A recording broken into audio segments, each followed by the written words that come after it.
What up, y'all? What it do? I'm Miss Indigo Blue. Thank you so much for stopping through to my channel. If it's your first time here, welcome. I hope that you'll stay. Please hit that subscribe button and ring the bell for future notifications. And if you're a returning subscriber, I thank you so much for coming back again and again and again and again. So today, I am going to get a little bit deeper into these Frida products that I got from Shein. Now, y'all, I told y'all that I had gotten 2 of these. I did actually get all 3, so it wasn't like in my unboxing. These are the Slim Brow like liquid. This ain't even the right product right here. I'm like, what is this saying? Slim Brow. This is the SheGlam Frida Kahlo. I showed you guys that I had the espresso and the auburn, but I do also have the chocolate. So these 2 are espresso and auburn. I'm going to run back over to my desk and get the chocolate because that's the one I didn't show you the other day. So I want to be able to show you the difference between the chocolate and the espresso. The other day when I did my makeup look, and I'll insert it here, I did use the espresso brow and then also this cream blush. Y'all, I am so not a blush person, but I swatched them the other day.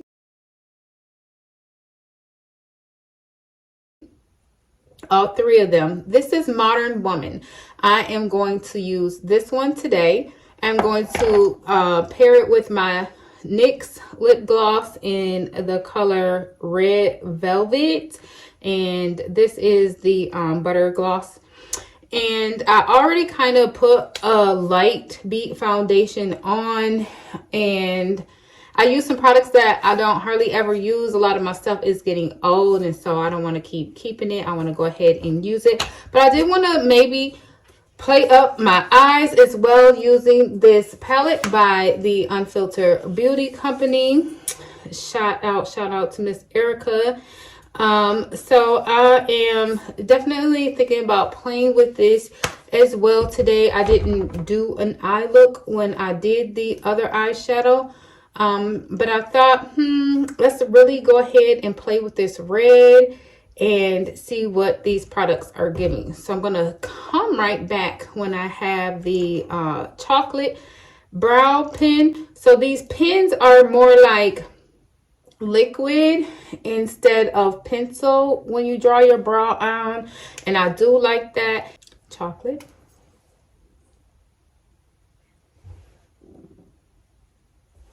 espresso,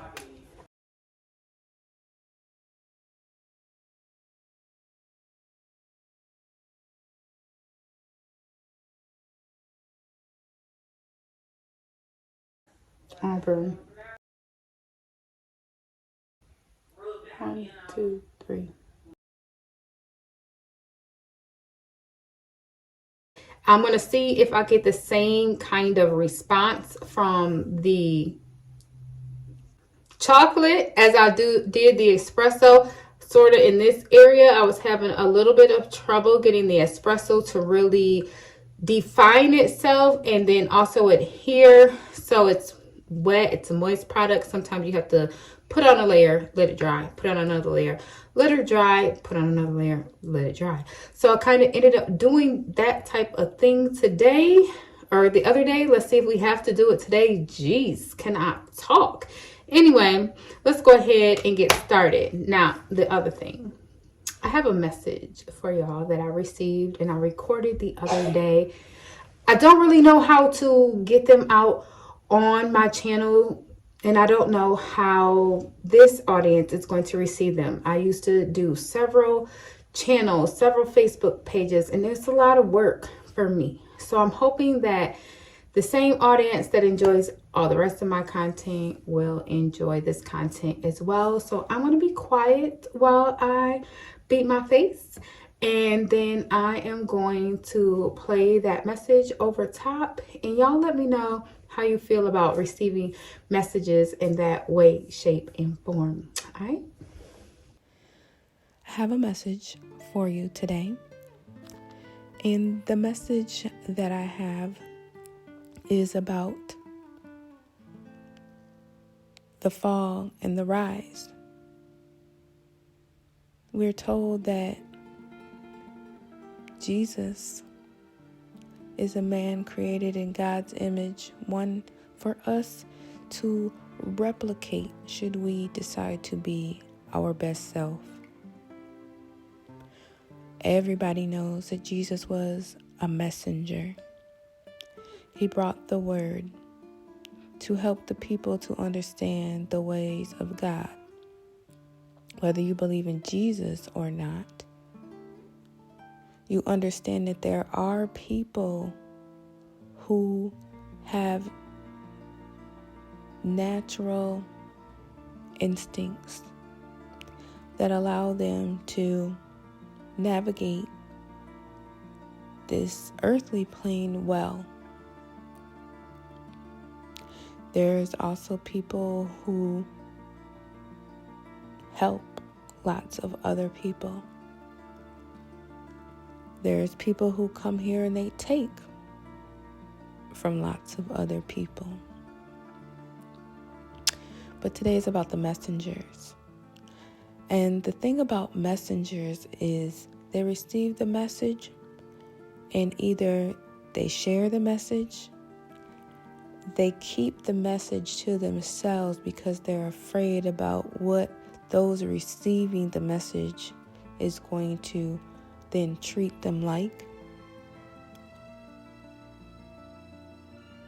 Or they just get confused by the message because instead of acting on the message, they try to chop it up, decipher it, and figure it out. Some messengers aren't given that skill, the skill of determining what the message actually means, because there's someone else in their life that has that skill and decodes the messages that they receive. So those who are obedient to God are those who listen and act. When you are trying to figure it out, when you're trying to decipher it, when you're questioning it, when you are having to give it to someone else for them to help you figure out, then that is a disobedience, because there should be no questioning what you hear inside your head. When we start to questioning the things that we hear inside our heads, we start leaning towards states of paranoia and confusion. In the Bible, it says that many will come in my name to lead many astray. There's those little people who go knocking on the doors. There's those little places where you can go, where you can get word. Now it's all over the internet where you can tune in and you can run into a false prophet. Sometimes it's hard to distinguish the true messengers from the false ones. And then there's those who are messengers who don't know that they're messengers, because the way that they message are in question form. God sends people to you who think they know. And you go, is that what you got out of that? Because that's not what God is telling you that those words or that thought meant. Now, it could be that you're serving two different masters. And although some people look to be serving God They have been hoodwinked and bamboozled, and it is not God that they serve. The idea of Jesus was to show us that you can go around, you can invite the people, you can tell them exactly what God is saying for us to do. If it fell on your ears, you are part of the us.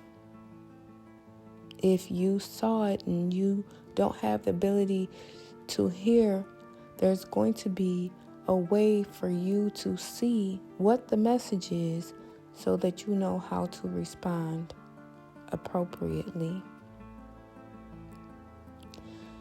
Some people like the life that the deception provides them.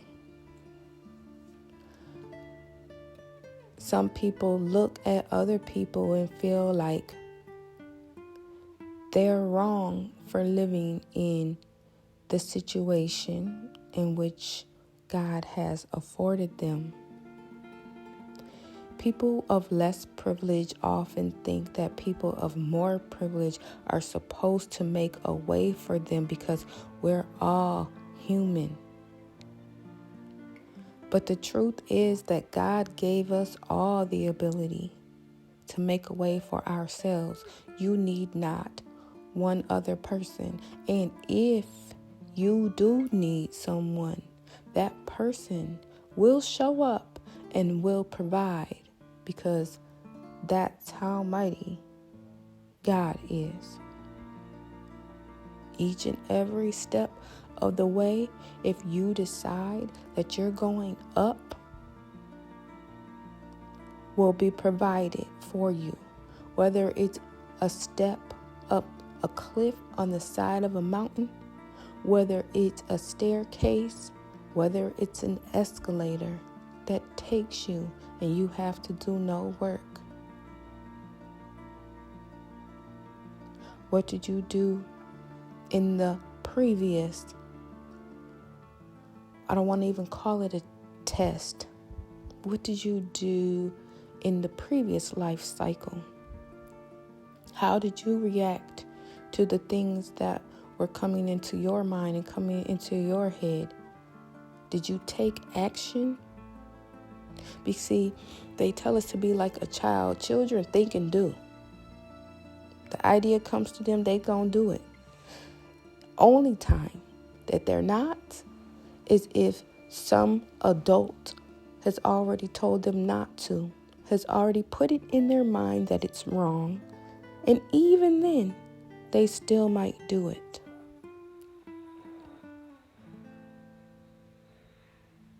So when we say be as a child, what different things does that mean? Go with your first mind. Do it without fear. Do it with love.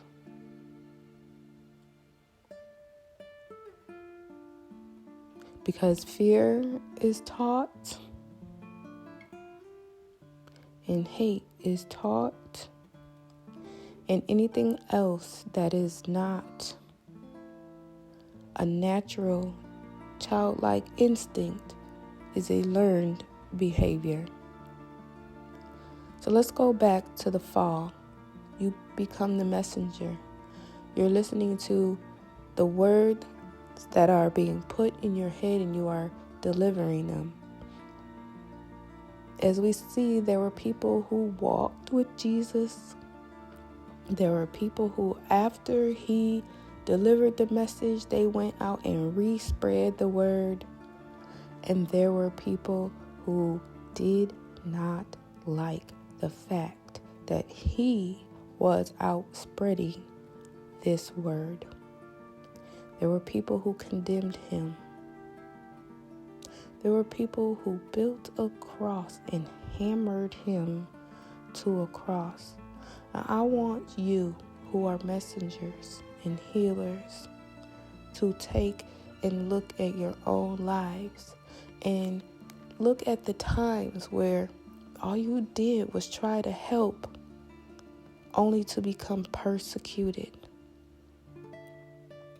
And then you felt isolated because either everybody took somebody else's side, or the more you did to try to help, the more people fell away from you. They keep saying when you're on a spiritual journey, you end up walking alone.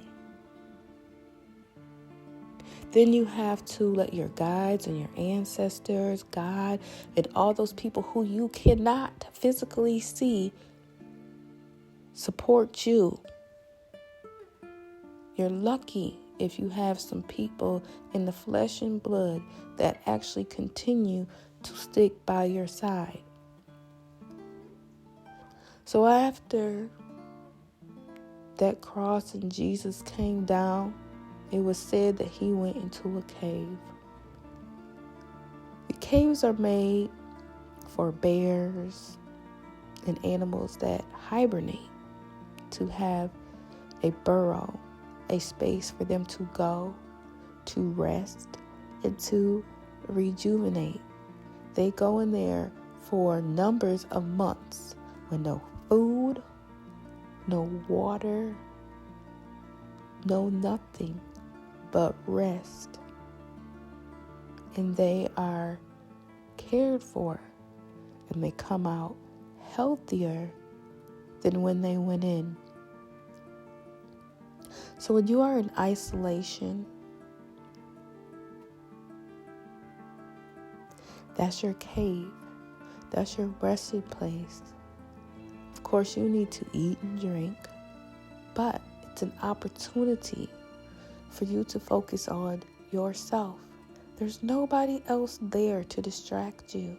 There's nobody else there to take from the time that you can spend with yourself and those invisible people, persons, energies that are there to help you and guide you, that love you, even if it feels like nobody in this world does. And if you take that time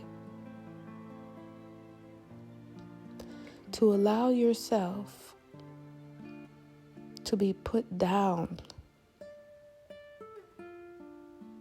you got tired of the persecution, you got tired of being beat up, you got tired of not being listened to, you got tired of trying to help, then you started feeling like these people don't want no help. They like it where they are at. And some of that is true. And that's a reality. That's a good reality for you, because you're not going to be able to reach everyone. They say when the student is ready, the teacher will appear. When the student is ready. Sometimes we try to turn people into students who are not yet ready to learn. Some people enjoy the space and the place in which they are at, even though it seems as though the place and the space in which they are at is one that is not good. That space and that place is not good to us because maybe we've seen more. Maybe we used to be in that position and we know what it feels like to get out of it. They say that something doesn't really matter to you until you experience something else. So they haven't experienced anything different to make them want different. Some people find glory in being the top dog in the alley, the back alley, the dark alley. Some people take joy in being just a random stray in that alley, because home is where the heart is, and that's where they feel or think their heart is. And you have to let them be in that space.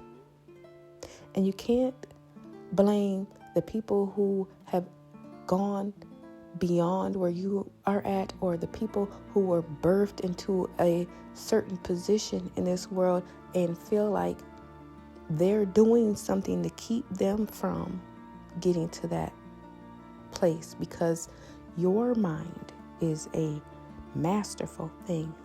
And the more you concentrate on being angry about who didn't do what to those people who aren't even you, but you empathize because maybe they look more like you than the other people, or you don't even have to come from where they come from. You just have the ability to empathize. And when you do, you get stuck in the empathy. Empathy will eat you alive, because your mind will be so asphyxiated on the wrongdoings, the hurt, and the pain, that you will become a victim of it yourself, even though you haven't even gone through it. So I say to you, that is why things like charities are built. When you try to help too many people hand to mouth, and whatever you put in the mouth keeps getting regurgitated or spit back in your face enough, your heart is going to grow hard. You're going to become frustrated, upset, and then feel alone, because no one wants to be force-fed anything. Even if you think you know it's best for them to know or understand, you cannot force feed anything to anyone. So when you are a messenger, you have to put your message out there knowing that the correct recipient will receive and respond and move on. I think that too is a beautiful thing about social media, because you can create a video, and when the student is ready, they can find your video, whether it's today, tomorrow, or 10 years from now. So, you've been persecuted,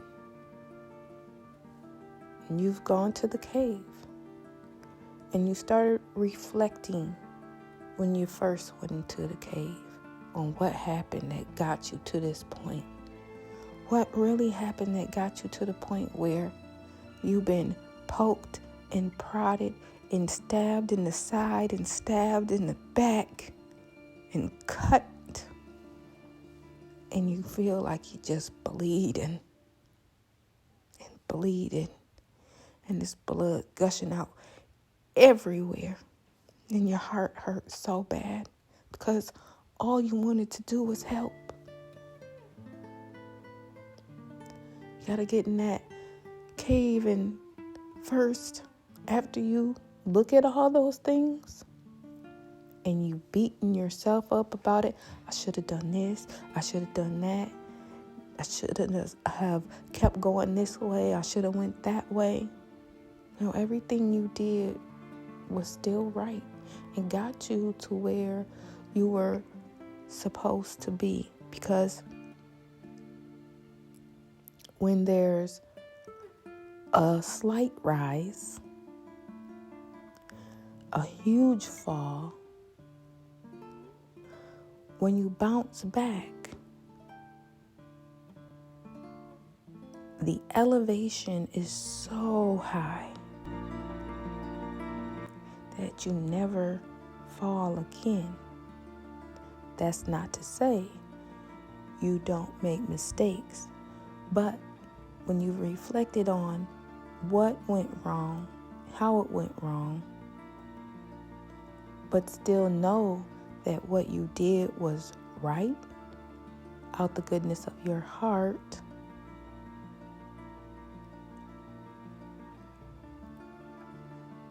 but maybe preaching to the wrong choir.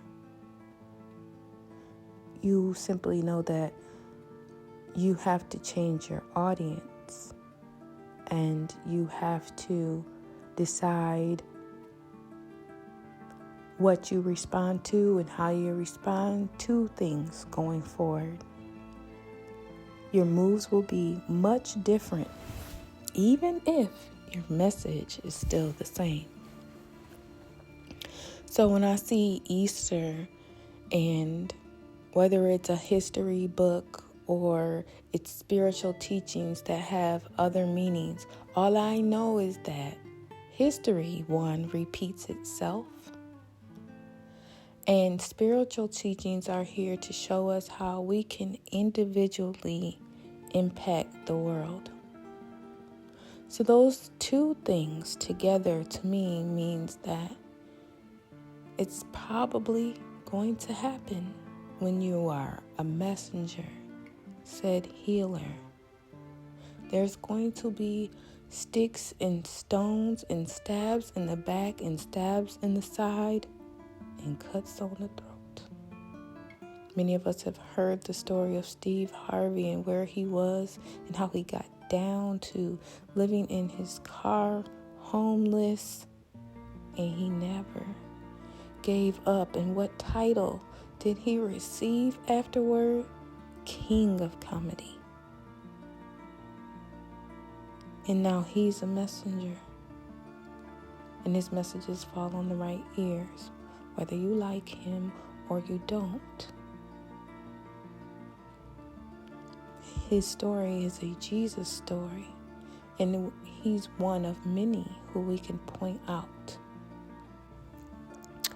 I understand, again, that some of us absolutely do not resonate with Jesus, but I believe that there is a superhero that each and every one of us has an affiliation with the story. Take Spider-Man, for instance. Peter Parker, he used his superpowers to start trying to fight the city of New York, a city that we have been told has so much crime and violence and bad things going on.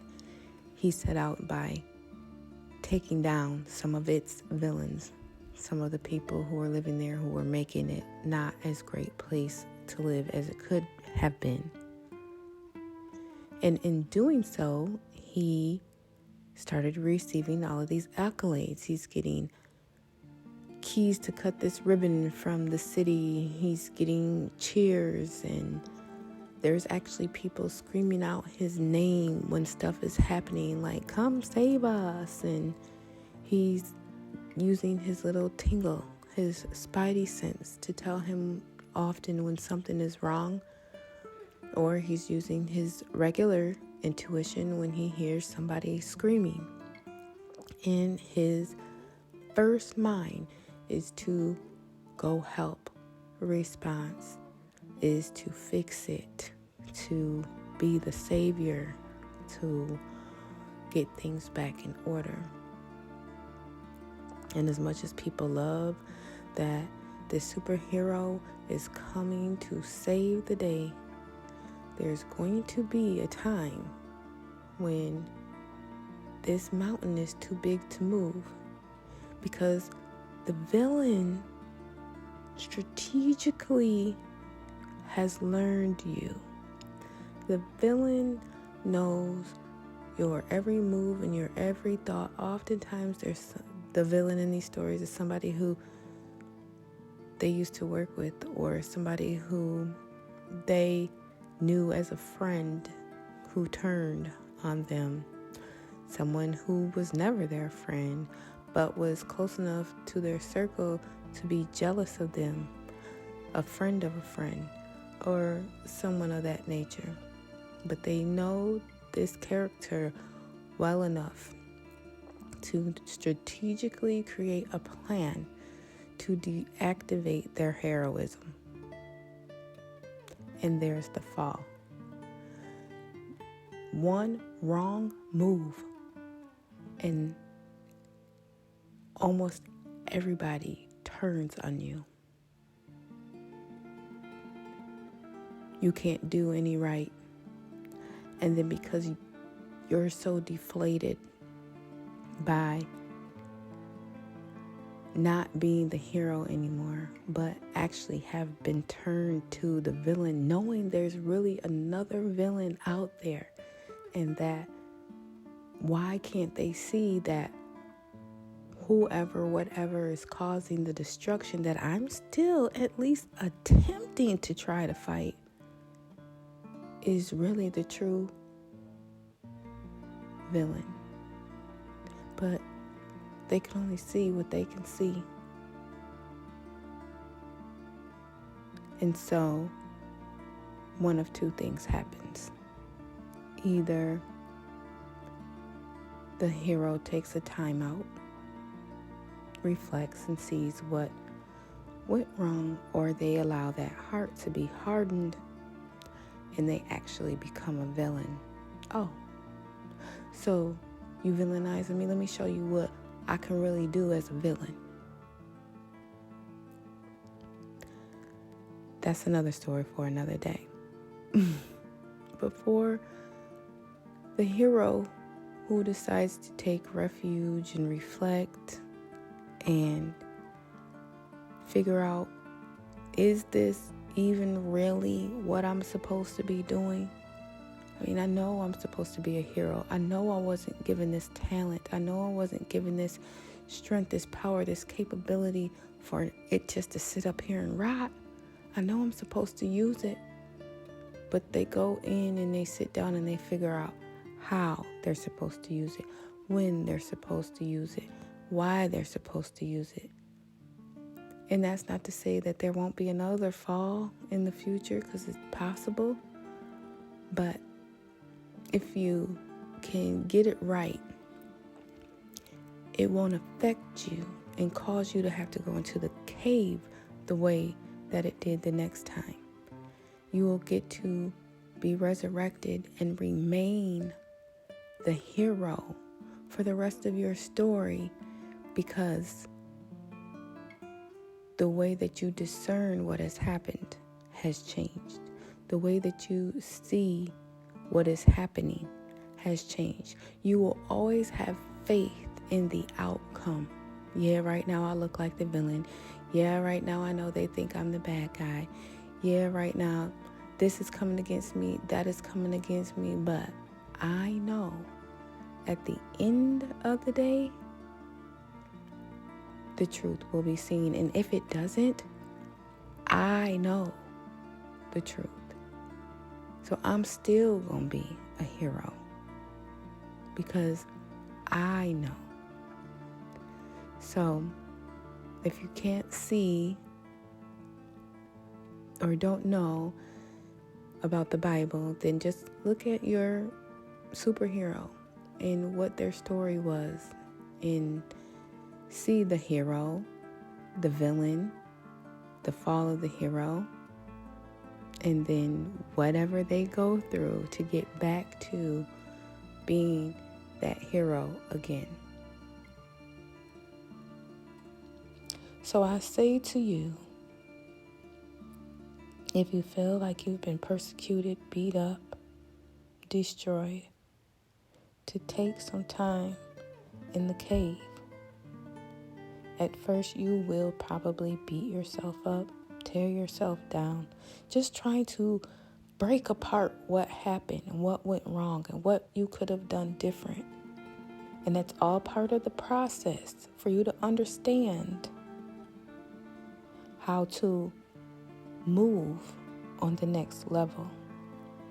Allow your guides and your ancestors, God, your higher self, whomever you understand is out there to speak to you and to guide you while you are in that space.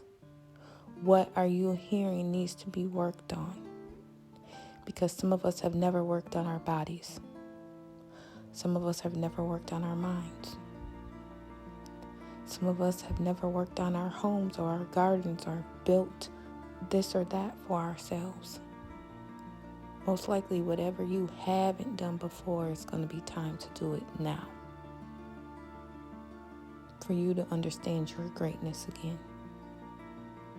And then when you go back out, your skin will be tougher, but your heart will be softer. Hardened hearts hurt people and destroy. You weren't built to do that, nor do you wish to do that. So go out into this world with that heart soft, knowing that you are protected, knowing that you now have the knowledge and the wisdom to discern who to, where to, how to. So that is the word. Okay, y'all, so this is the final look. So y'all noticed that when I first put that blush on, I was kind of like on this side, but that's always an easy fix. If you get too much blush, just take a little powder over it and blend it in. I'm not going to use any highlighter today. Like that powder concealer that I used actually has some highlight in it, so it's giving me what I wanted to give.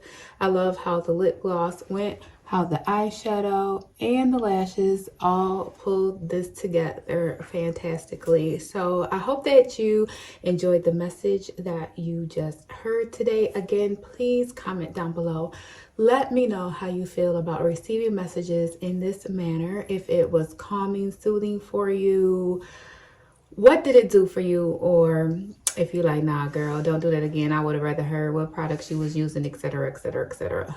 I thank you for watching, giving me a big thumbs up if you enjoyed, and subscribing if you want to see more content like this, and ring that bell so that YouTube can notify you when I upload something new.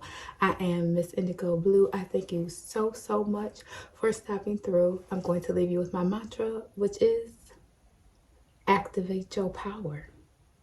Because when you know your power, you know your worth.